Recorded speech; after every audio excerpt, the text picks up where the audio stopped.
Good evening, all. Cheeto, how are you? Oh, I'm good. I'm good. Getting excited for Lower Decks coming back soon. Yay! Can't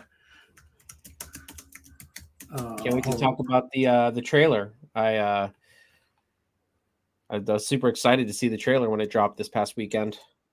Yeah, it's well, let's see. Let's check it out right now. What is we have got oh, that's not it. Let's see. We have 58,000 views Nice. in I would kill for 58,000 3 views days. on a video. Sorry? I'd kill for 58,000 views on a video. Yeah, I hear you. I hear you. Well, listen, it's there's a lot of people obviously that and I'm going to pull it. I'm going to pull it up here. So we I'm can, sure like 20% of those views are like a certain group of Facebook users that, are hate watching it and hate watching how successful you are. let's all right, I'm gonna uh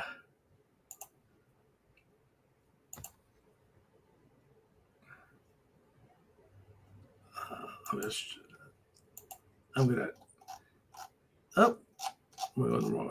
Let's I am going to play it. Let's see. Well, that's not it. If you since we're oh look where I have 26 people. Since guys, let's I'm going to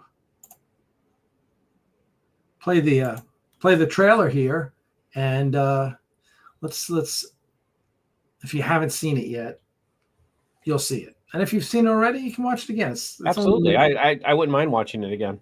it's only a minute and 14. All right, here we go.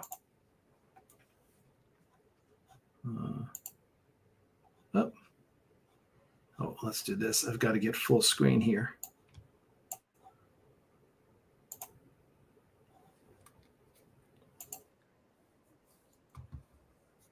That's not it.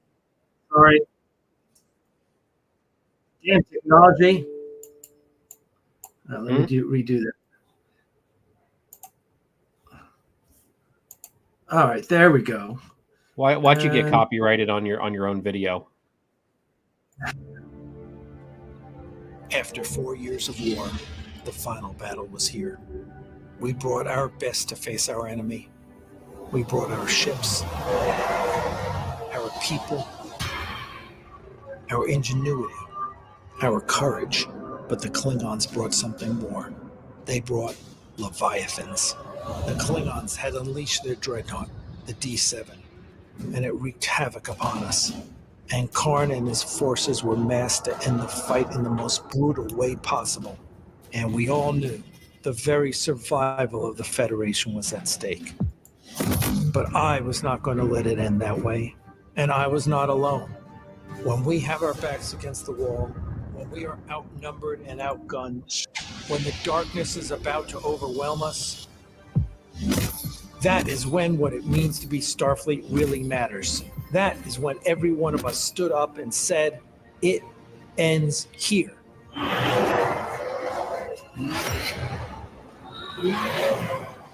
At Axanar.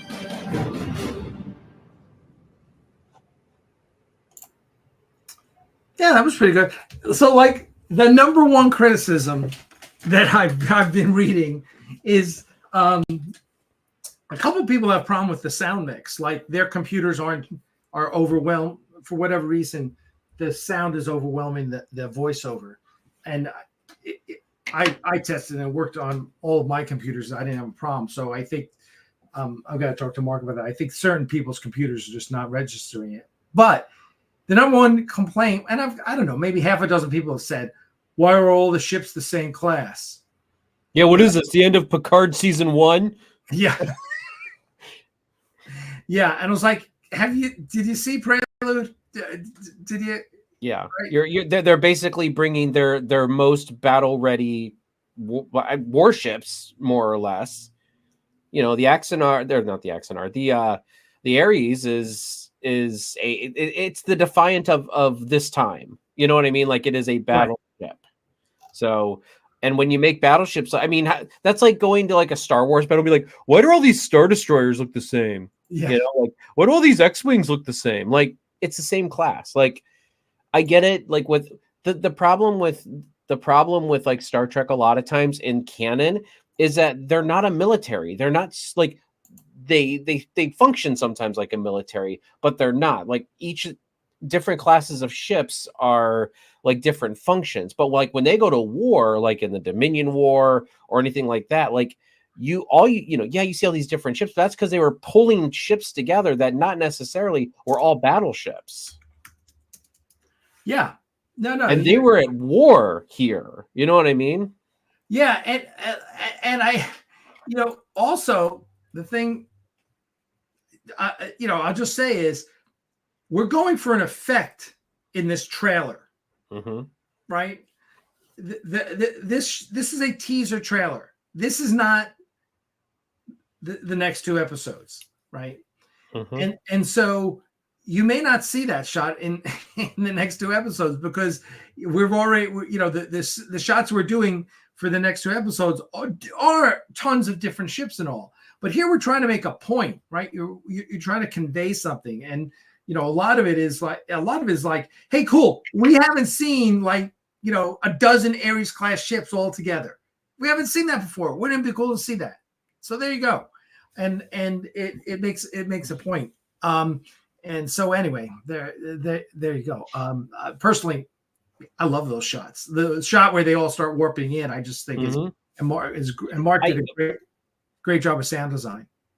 One of my thoughts was though, when that, and I'm sure that there will be more spots like this throughout the entire, like through all the episodes, but like I felt like that was a really good call to arms moment where it's kind of like you're almost burying the lead a little bit, but I'm sure you've got bigger and better planned for the actual thing. I know you wouldn't like put the best stuff out there like in a trailer.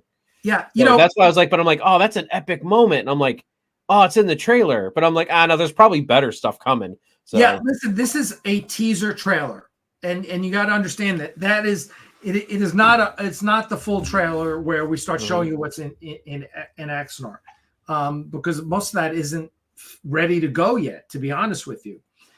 So you put a teaser trailer together, and for me, the ultimate teaser trailer, as I've said many times, is the one for Superman Returns with Brandon Routh, the one with the Marlon Brando voiceover.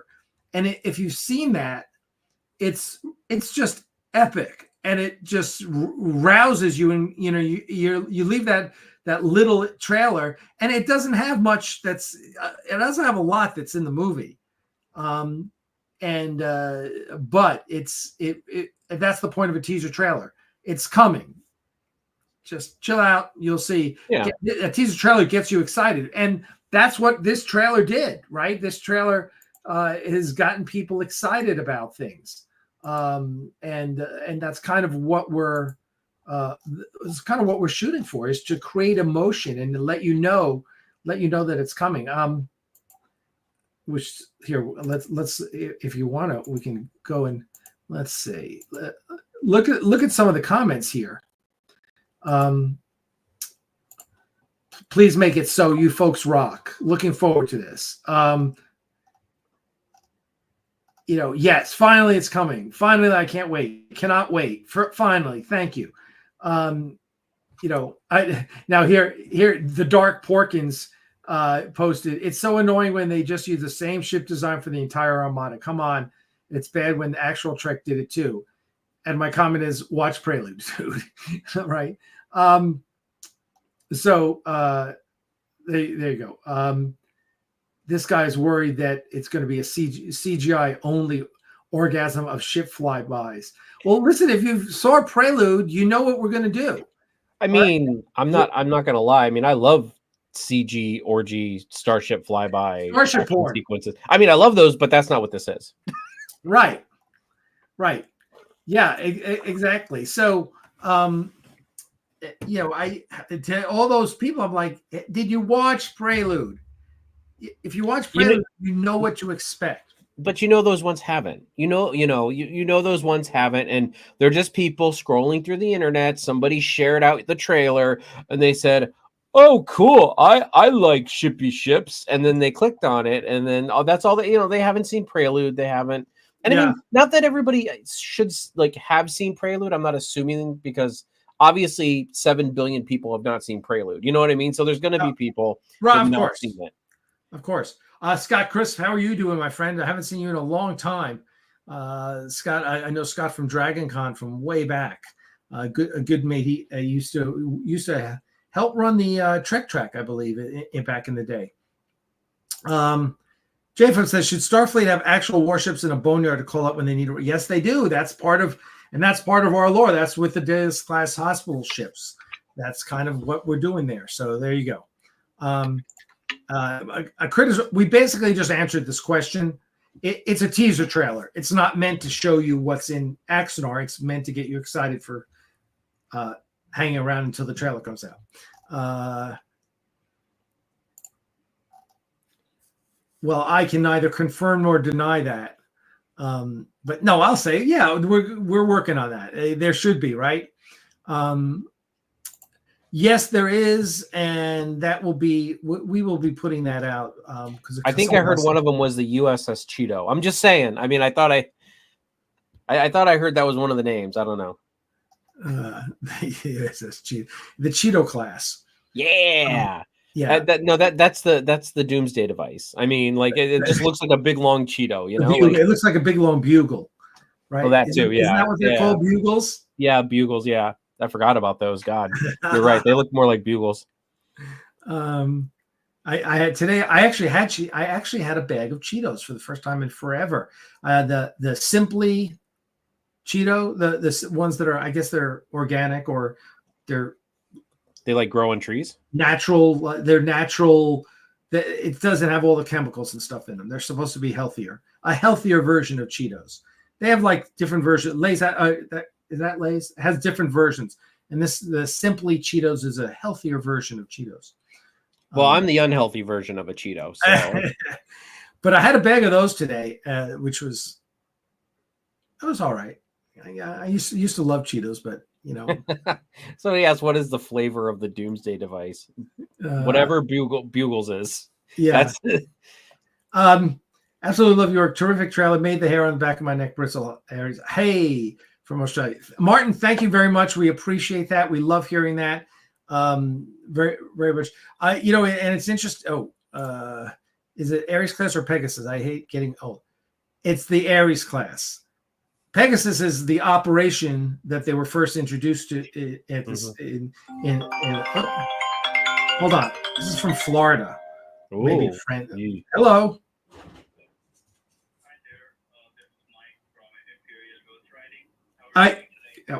It's spam. Someone wanted a ghostwrite for me. Because I have my whole family is in Tampa, so fortunately, where I haven't looked at the map. Where is the hurricane heading down there? Is it running through Tampa, or is it right through Tampa? Oh right, man, yeah. And I've got a good friend who's a dog rescue. Her and her husband have like 25 rescue dogs, mostly special needs, and rescue horses. And fortunately, their house is 50 feet above the water line, so they're sticking it out. But oh my gosh, I saw a video of some people. One of my friends sent me a video of people putting their phone number on horses and then letting them go. To see yeah, interesting. Well, listen, there was I shared with a couple people. There was someone in Alabama who had stables and said, anyone who needs them, come drop your horses off here in Alabama. And so I would, that's a tough one. I know. I hope people would get that. I don't know how my friend Julie's going to handle how her horses are doing. So let's see. As Jeff Goldblum once said, Melissa, are you down in Florida? Me? No. Curtis says, when is the release? We're not sure yet. As I said, as a matter of fact, we've got an update video coming out in the next couple days.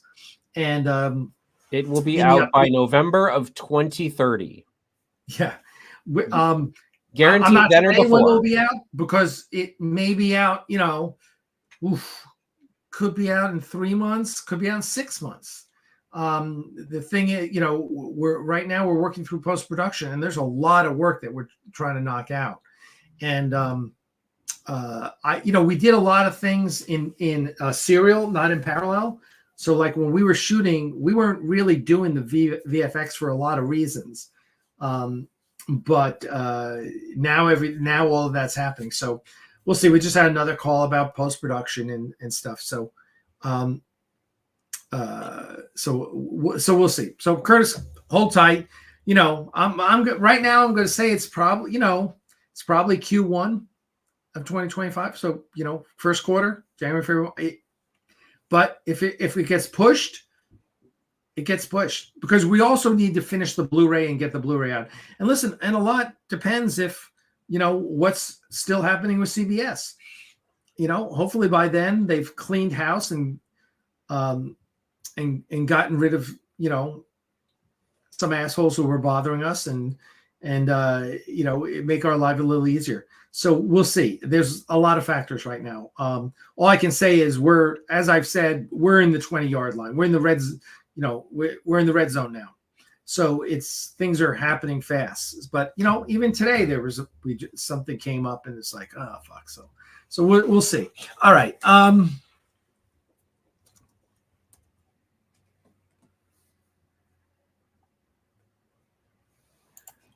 don't even know. County class ship. I don't know what that is. Well,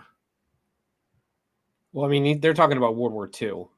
From the UK. Yeah. So I don't know. I don't know if what that is exactly. The Victory is preserved in TNG. Yeah. Brian, you're gonna have to explain a lot more. Context. Some shipboard. That's not what we're doing, right? That's Jeff, and we're not, because we're not showing that many flashbacks as far as, narrative action. You're seeing ship flashbacks, but we're not showing a lot of actual, just because the cost, right? Just, we saw one flashback back in Prelude, the one with Sonia Alexander, but I don't expect a lot of, we've got some shots in there, but it's limited. So there you go.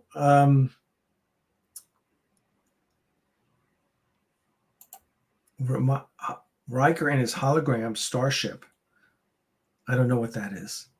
I had hologram starship. Like I'm trying to think of what is the by the way, so I was on a 3-hour live stream yesterday with the guys over at Shuttle Bay 4. I don't know if it was live stream. They were recording it. I think they're going to release it as a video, so it wasn't technically live. But it was a lot of fun. We had a good time, and they asked me after we got through all the Axanar stuff, we got onto the Star Trek stuff, and they asked me what my favorite episode of Star Trek was of all of Star Trek. Which is a really tough question. And I kind of played politician and I said, I can't really answer that. I don't think I could answer that off the top of my head, but let's go through the series. I said, my favorite episode of TOS is the Doomsday Machine, but you got to watch it in the special edition. I said, because the difference in the visual effects on the special edition are so much better than the original visual effects. Oh yeah. I can't watch. I'm sorry. Like I know it's a product of its time. I respect it, but I can't watch it. Like I can't watch the original. Like I'm not saying it's unwatchable, but it's just like, if there's something better out there, I would rather watch that version. You know what I mean? Like I'm with you. And I would rather watch special edition versions of TOS than watch the original ones. I was one of the ones who actually really liked the special editions of Star Wars. Like when they came out with the special editions, I was like, cool. X-Wings are like moving around like actual ships. And I'm like, I really like this. Everyone's like, oh, it ruined Star Wars. I'm like, you mad your models didn't get, like the models aren't being used in this? Like, yeah, I know. Get the hell out of here. Yeah, I'm with you there. I love the special editions of Star Wars. Yes, Han fired first. Other than that, everything else is really good. And thank God that we don't have to listen to the stupid Ewok drum music at the end of that music that they had Williams record for the end of Return of the Jedi is really fantastic. Mm-hmm. It really recast that whole ending. I think it makes the ending and the scenes of celebration around the galaxy. I think it makes the end of Return of the Jedi way better. Way better. Well, plus you see Coruscant, which in the original there was no Coruscant. Like, right. I think it was in the books, but it was not in the movies at all. Right. Yeah. So and also I'm with you. I like the battle at the Death Star better in the special edition. I'm sorry. I think it's way better. Yeah. But that's what I'm saying is like, and as long as it doesn't affect the only thing that I could say that may have been a bit much was the Jabba scene that they added in. I don't think that was necessary.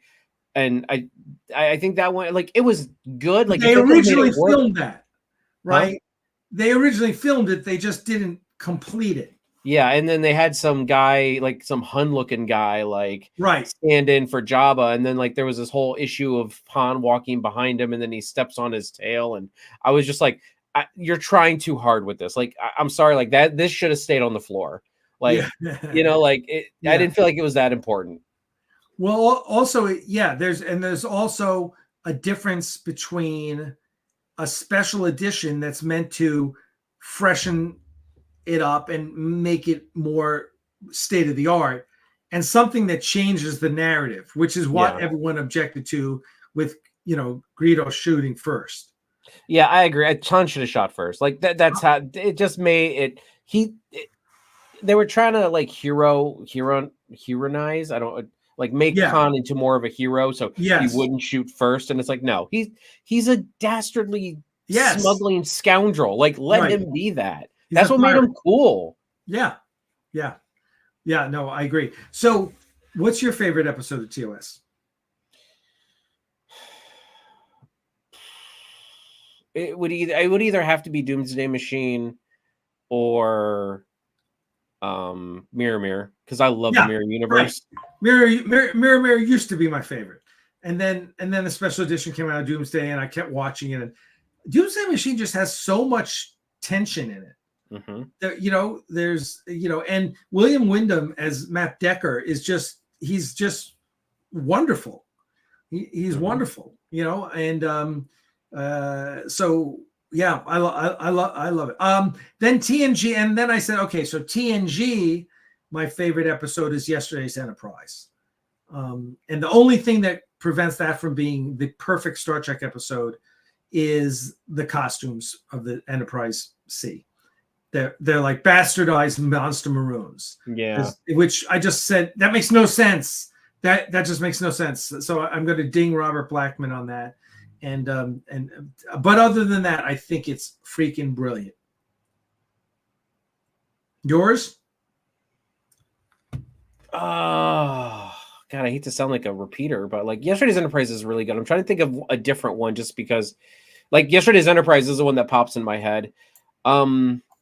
I'm actually not. A surprising thing is I'm actually not as big as a fan of Best of Both Worlds as everybody else is. I'm not saying they're bad episodes. I'm just saying I think they're kind of overhyped in my opinion.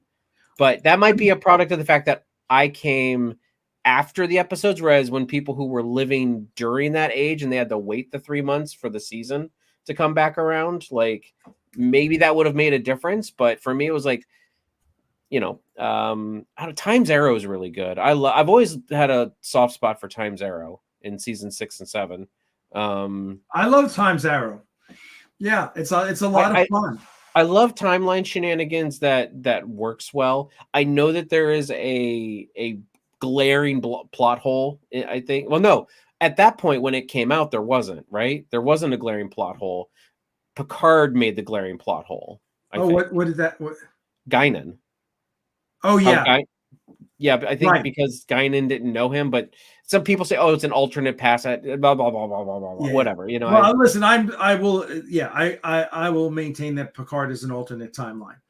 That it does not happen in the TNG timeline. It happens in the Kurtzman universe, which is it's a different universe. Take it or leave it. So, and then and then for Deep Space Nine, I said, pale, in the pale moonlight. It's only a Paper Moon for me. Pale Moonlight's right up there. But Paper Moon's a good episode. Paper Moon, I'm like, I love Nog as a character. Nog is my favorite character, not just my favorite side character. Nog is my favorite character on DS9 because his arc in the whole series is just brilliant. Chef's kiss. It is brilliant. No, he has the best arc. Because yes, that's not to the detriment of anyone in DS9. I love so many characters. All of them are so well done. Yeah. No, I'm with you. Nog is a brilliant character. He's really well written. He's comic relief at times. He's serious at times. He's got, they really, they do a lot with him. I mean, and also I would argue that he plays the roles that two other famous actors. He plays roles in DS9 in certain episodes. One, in Treachery, Faith in the Great River, he is playing Tony Curtis in Operation Petticoat. If you've seen that movie with it's Tony Curtis and the guy from North by Northwest, the good-looking guy. I don't know, honestly. Sorry. Classic actor. So, wrong. Anyway. In Operation Petticoat, Tony Curtis played the XO on the submarine, and it was his job to get shit from all over. And he was the guy trading boxes of liquor for paint for the sub or whatever. As a matter of fact, famously he traded for red paint and white paint, but he didn't have enough for the whole sub, so he mixed them and made it pink, and so their submarine is pink. But anyway, so that's the character that he's basically, they cast him as, they rewrote that episode to make him that character. And then in the episode where he wants to get into Starfleet Academy, he's basically playing Richard Gere in Officer and Gentleman. When you think about it, you know, and Cisco is basically playing Louis Gossett Jr.'s character. And it works brilliantly. Cary Grant. Thank you, Craig. Cary Grant was in Operation Petticoat. Thank you. So, but I'm with you. And as I think I've shown you that I have Nog's cane. I don't think you ever told me that. I didn't tell you. Really? Oh, I've got so much. I mean, I know you've got a lot of actual props and stuff, but I did not. Nice. Yeah. Yeah. I did. That is another thing that Ares Productions has in its collection. But because I'm a huge fan, I have 4 Nog costumes, screen use Nog costumes. I have his black and gray. I have his gray and red cadet costume. Mm-hmm. I have his dress uniform from You Are Cordially Invited. Only episode you ever saw those in. And I have his future captain's costume from The Visitor. Yeah. Yeah. So because I'm a huge fan. So good call. Good call. Are these your favorite episodes? Lessons, Enterprise, Mirror. Yeah. Oh, Paradise Syndrome. Really? Paradise Syndrome is your favorite TOS episode? Really? Oh, I don't know about that. Right, that was Paradise Syndrome, wasn't it? Or was that? Remind me. I actually don't remember. I'm not a big TOS like I've seen it. I've watched them through once or twice, but I watched it originally, not when it first came out, but on TV and reruns and stuff, and then I watched it when the remaster came out. But that was probably 15 years ago. I'm actually due to go back and sit down and watch them all again. Gotcha. So Harris, who was going to join us tonight, but he got COVID. Oh man, he's watching Star Trek he's never watched Star Trek before. He's on Sidetrek. He's one of the guys on Sidetrek, the YouTube channel with Jamie. And so he's never seen Star Trek. He's a young guy. He's like 26. So he's starting with Enterprise. He's going chronologically, and then going to go through Voyager. Yeah, I don't know if I'd recommend somebody going chronologically, only because some things may not make sense that you're supposed to know. But I mean, like, I can see watching chronologically if you've watched it all before. Like, that would be fun. I don't think I've ever watched everything chronologically, but you know, I still think that, I don't know. I mean, it might be all right. Yeah, William, Inner Light is certainly one of the best TNG episodes. I would put that top 3 probably for me. But easily. Yeah. Inner Light, Yesterday's Enterprise. I don't know what the third one would be, but Chain of Command is also a great. I was just going to say maybe Chain of Command. Yeah. What was the one First Duty? The one with Wesley and the First Duty. Yep. I really like those episodes just because it shows humans aren't perfect, and I mean, you know, like, we're not, like, we do stupid things, and I like the way that they played it off, and the way Picard was. He was very stern, but he was very fatherly, and this is where you see that father-son type. And I know I'm not saying that Wesley is Picard's son. I'm just saying, like, that father-son relationship there, where Picard is getting that firm, like, he's trying to be gentle at first with what he needs to do, and then when Wesley's obviously not playing ball, he gets into captain mode, and Picard is like, this is what you're going to do. You are going to do it, and if you do not, you will regret it. But I'm paraphrasing, obviously. But, like, right, yeah, that's another one of my favorite scenes. Yeah, no, that's a really good one, and also that episode introduces us to Boothby, played by Ray Walston, of my favorite Martian fame. Who I just adore Boothby, and who of course appears again in Voyager. Yeah, I'm pretty sure I heard you followed his Boothby's boxing career, right? I mean, you know. Yeah, no, he's great. I really liked. I thought that was nice. That it was nice the way they tied. I thought Boothby tied Picard to the Academy better than he did in the other episode. My top 3: Inner Light, Yesterday's Enterprise, and Tapestry. Yeah, Tapestry's a good one. Tapestry's a good one because, which is also Tapestry is really where you first really get to understand the relationship between Picard and Q that's wrapped up in season 2 of Picard. I just like the fact we get to see Picard in a blue uniform. It's a great episode, but like seeing him at I was super young at that point. So it's like seeing Picard in a different color uniform. I think I was too young to understand, but it really stuck with me, you know? Yeah. I the thing that I like about that, about Tapestry is it really shows you that you are the sum total of your experience, good and bad. And that the you know, even when you make mistakes or you do things that are stupid, hopefully you learn from them and you become better because of them, right?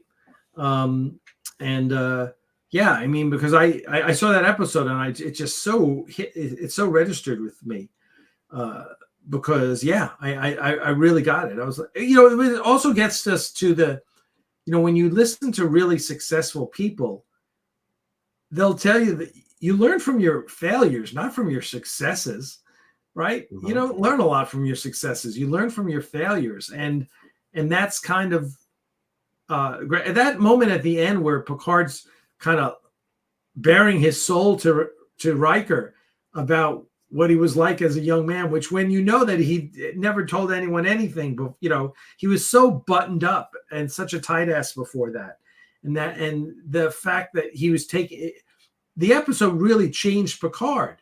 And that is, and like you just mentioned about Nog, we want to see in these, in 7 seasons worth of episodes, we want to see our characters grow and change and become better people. And so there you go. Yeah, the funny thing about Boothby also is that you just know that he's the gardener because he loves gardening. It's not his job. Like it's not like you kind of get that if you knew what he was really about, he might be like, the head of the academy, or he might be a famous fleet. He's just like, hey, I'm retired. I'm going to garden because I love doing it. He always struck me as more like the Tom Bombadil of Star Trek. Like he just. That? Oh, sorry, that's a Lord of the Rings character. It is, in the books, he is a character who is rumored to be as old as time, but like he's just this joyous, like very knowledgeable person. Like he's there, he's there to talk to and to bound, like just it's hard to explain him, but like a lot of people theorize that Tom Bombadil is like Tolkien's Avatar in his world that he created. So, but that's what I see Boothby like. He's smart, he's aged, he's been around, like everybody respects him, but you don't hear anything else. You don't hear anything about his past or anything like that. Like he's very mysterious, but yet you always feel like you can trust him. Yeah. There you go. There you go. I think that, there's in all writing, whether you see it or you don't see it in the writing, there's the author is bringing his experience to what he's creating. And so, we were talking about this yesterday on the video with Shuttle Bay 4. It's like, I was telling him how the movie Midway from the 70s influenced Axanar a great deal, and you may not see that, you may not realize it, but it did. And sometimes we see those things because, there are things in Axanar that are direct callbacks to Star Trek or to other things. And sometimes you may not realize it, but so thank you, Average Geek Joe. We appreciate that.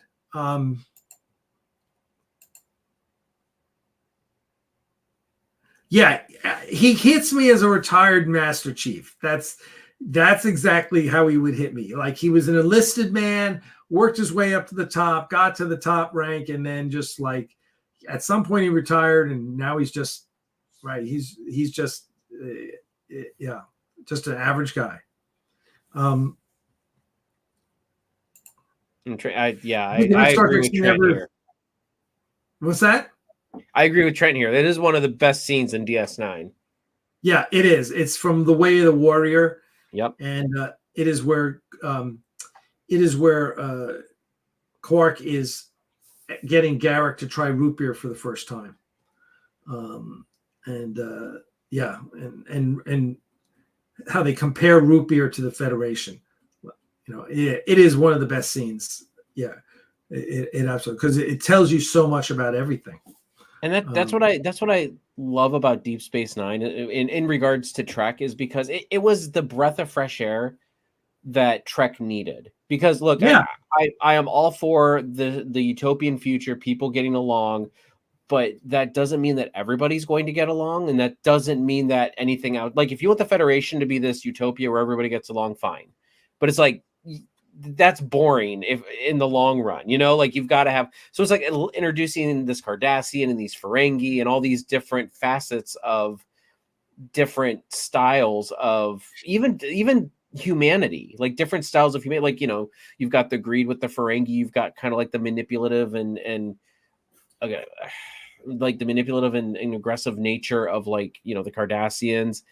But it's like, it's fun watching those interactions, just kind of culminating to a head. And the writing was so good.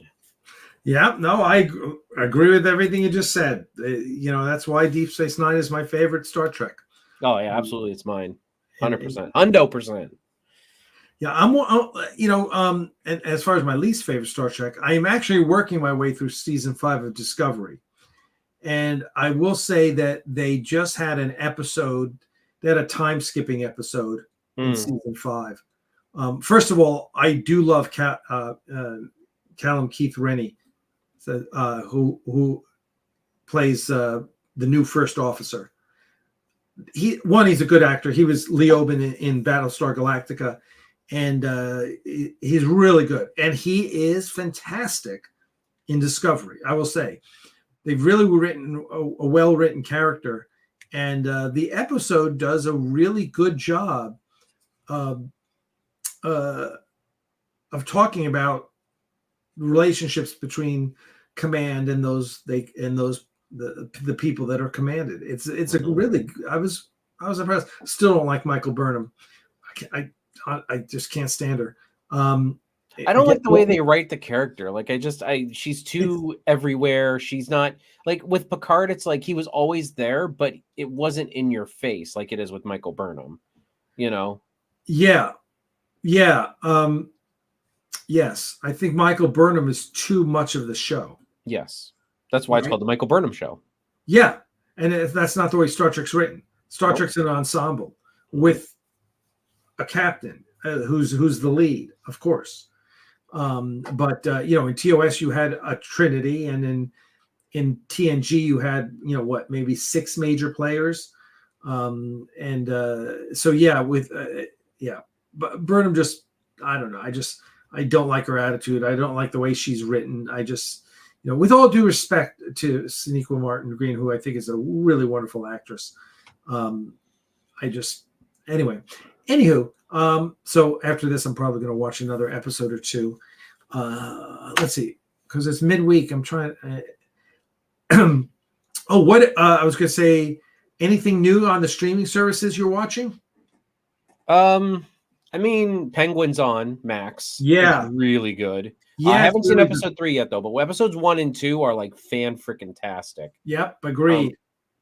I'm watching Agatha all along. Not as bad as I thought it would be, but nowhere near as good as it should be for it being an MCU property.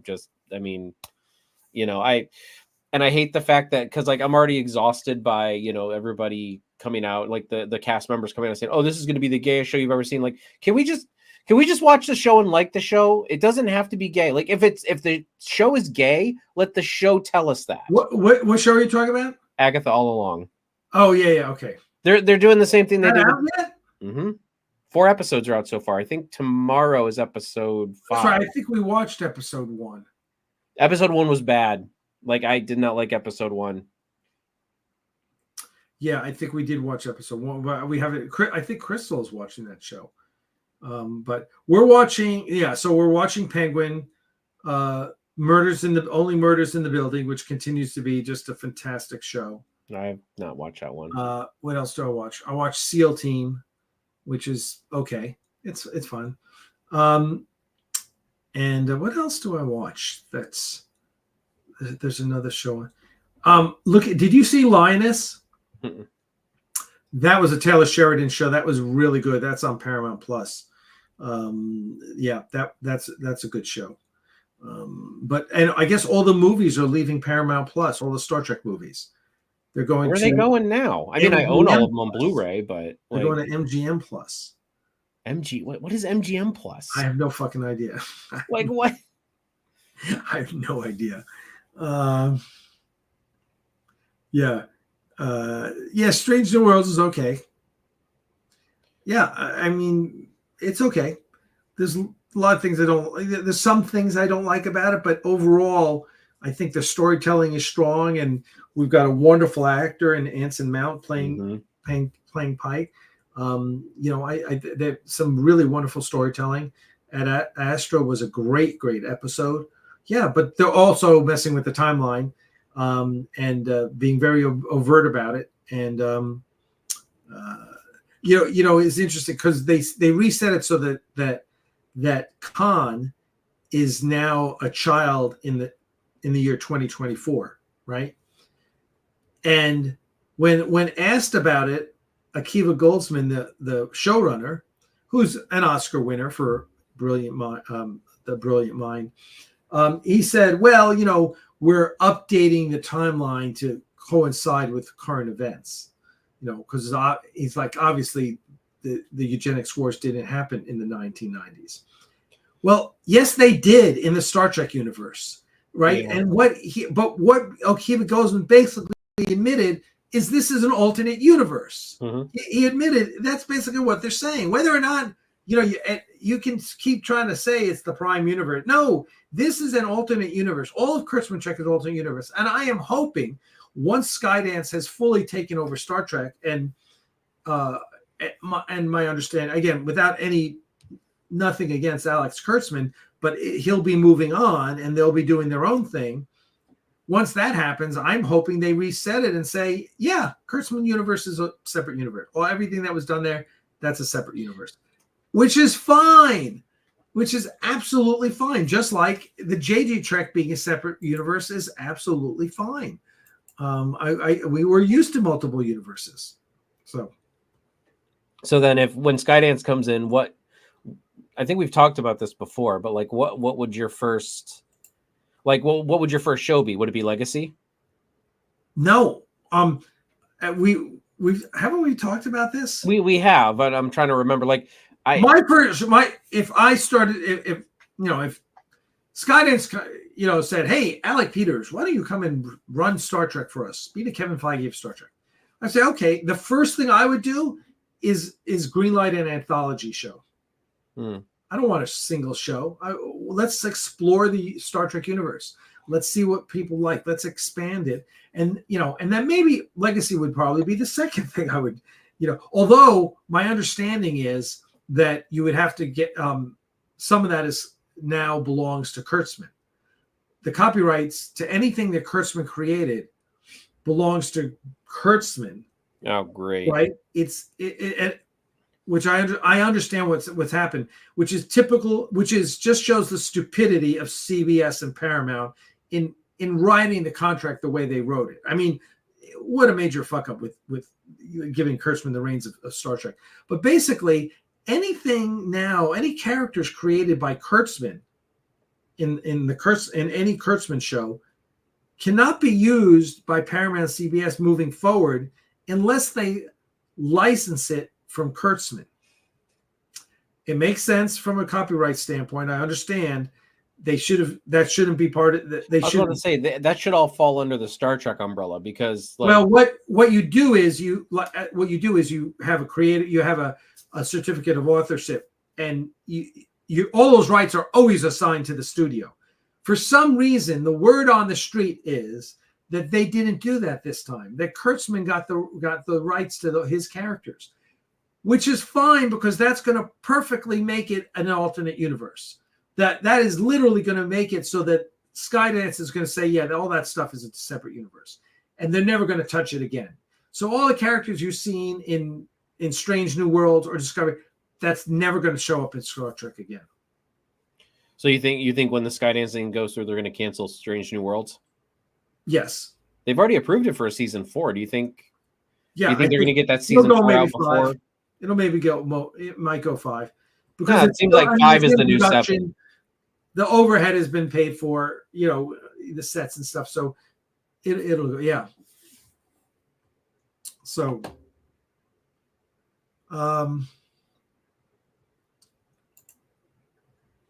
Picard is part of the Kurtzman universe. So yeah, I'm in my take, it's a separate universe. Yeah, and I agree here. It was never part. Despite Kurtzman saying it, you knew it wasn't when you looked at it.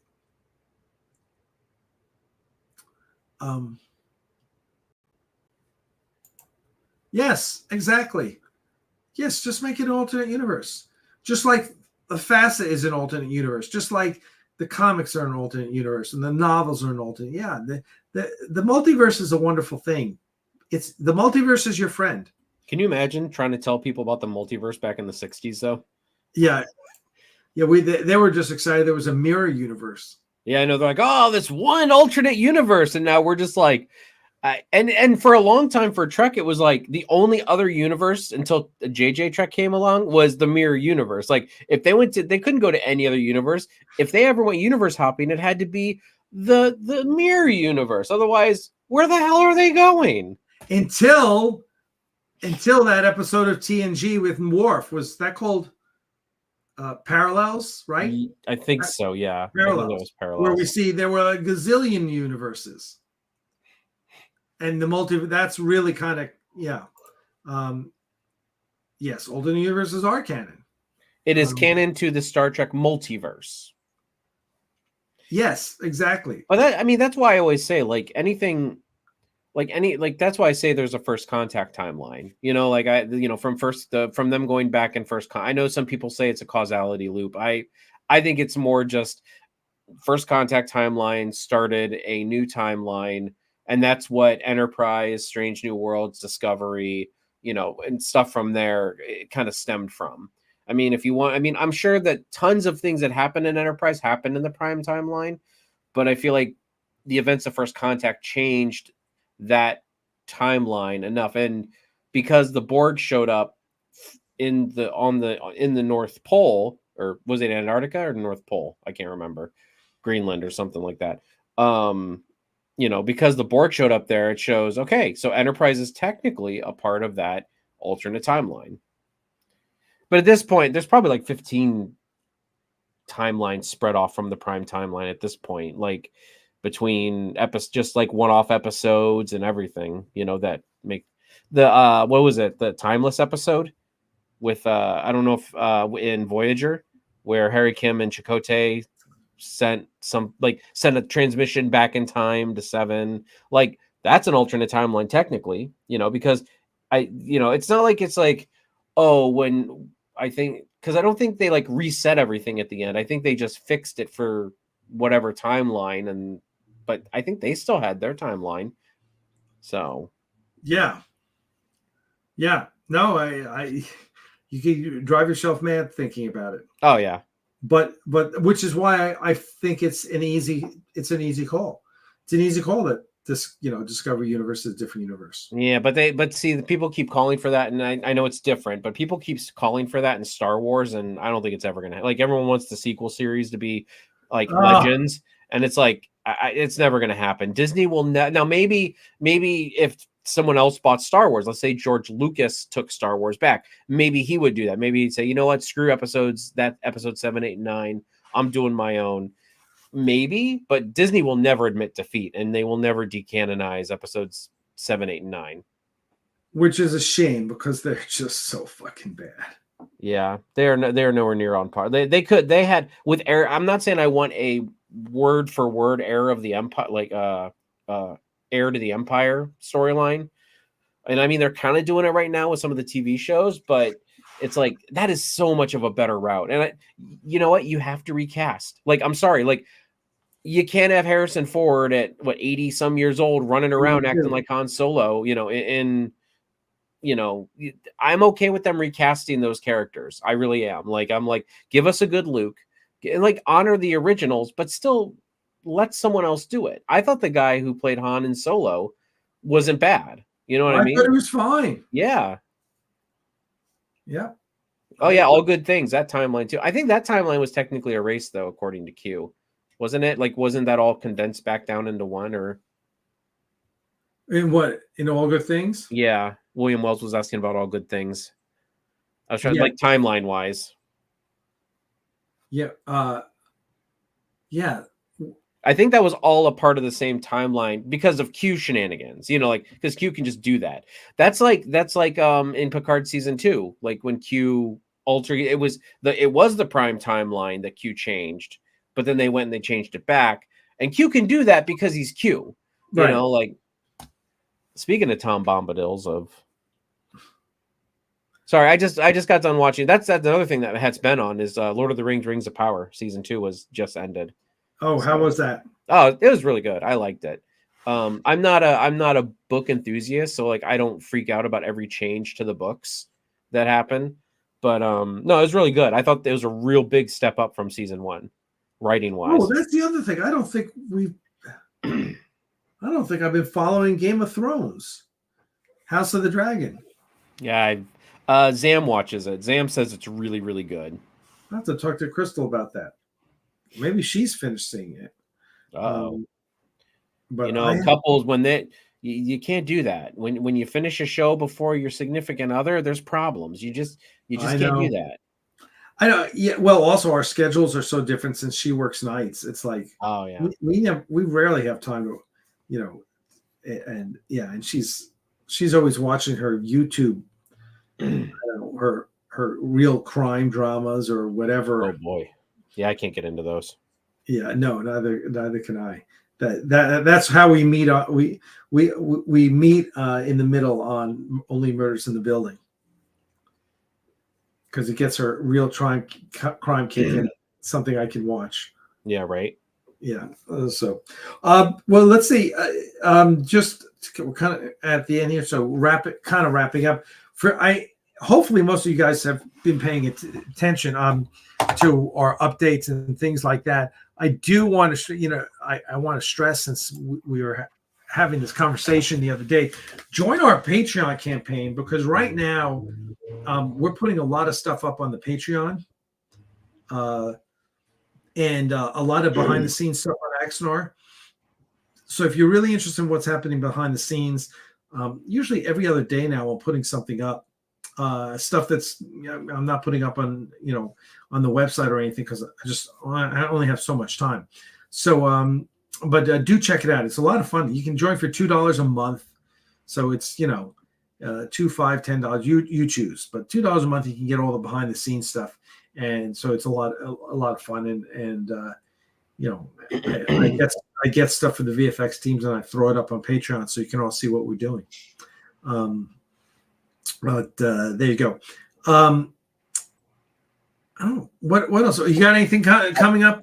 I was gonna say one thing about when Trent Talenko was saying Rogue One was meh. Rogue One is my favorite Star Wars movie. Mine too. Hands down favorite Star Wars movie. Not like outside. No, better than Empire, better than Return, better than Revenge. Sorry, it is the quintessential Star Wars movie for me. Yeah, so. I agree. I agree, because it takes Star Wars and it takes it out of the realm of science fantasy and makes it much more real. I just a phenomenal cast, brilliantly written, gritty, and I love it. I really do. Yep. So I'm with you there. In regards to anything that's going on, I mean, on Nerd, you talking about like on NerdTube? Yeah. Oh, we're doing our Halloween fan film reactions this month. We just started. We all October we do several reactions to horror fan films. We've got a Spider-Man one that just came out actually today. We've got a couple other oddball ones coming out, and we've got a Pokemon one coming out. These are all horror movies. So yeah, we kind of picked some oddball ones. So I think we've got about 6 or 7 of them that we're that we did. And so throughout the month, we're just bringing them out, and yeah, so we had a blast with those. Some of them are good, some of them are bad, but we were fair all along the way. That's interesting. And someone mentioned earlier, Farragut Forward, the new Star Trek fan film from Farragut came out. So go over and check them out. They've got like 63,000 views in about a week. So that's good turnout for them. And if you remember the Farragut, they've been around for a while. Yeah. They've been doing fan films for 15 years. So, so good for them. I wish them well with fan film. I know they're already planning their sequel, and a lot of people worked on that project. So there you go. All right, everyone, we are going to take off. So thank you very much. We appreciate your time and your effort. Yes, live long and prosper. We will see you guys. I'm not sure if we're going to be doing an Axanar Confidential this weekend, but if so, we will let you know. And in the meantime, please be safe. If you're in Florida, if you're in the path of a hurricane, please be safe. We're really, concerned about everyone down there, and keep us posted. And if you have any questions, I'm at alec@axanar.com. Cheeto, where can people reach you?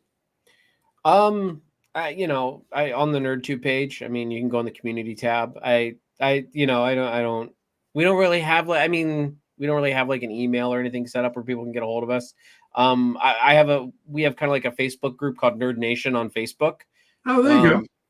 I mean, it's an open group. So if you look up Nerd Nation, I think the profile picture is like a bunch of people with like Power Rangers. It's weird. You'd have, you know what? I'll throw a link in the comments if anyone wants it. Is that okay if I do that? That'd be great. Instead of trying to describe it. But yeah, I mean, that's really the best place to get me is on that group. So, all right. Listen, everyone, thank you so much. We appreciate you guys coming out, and we'll see you next week. All right. And again, please be safe in the hurricane. Cheers.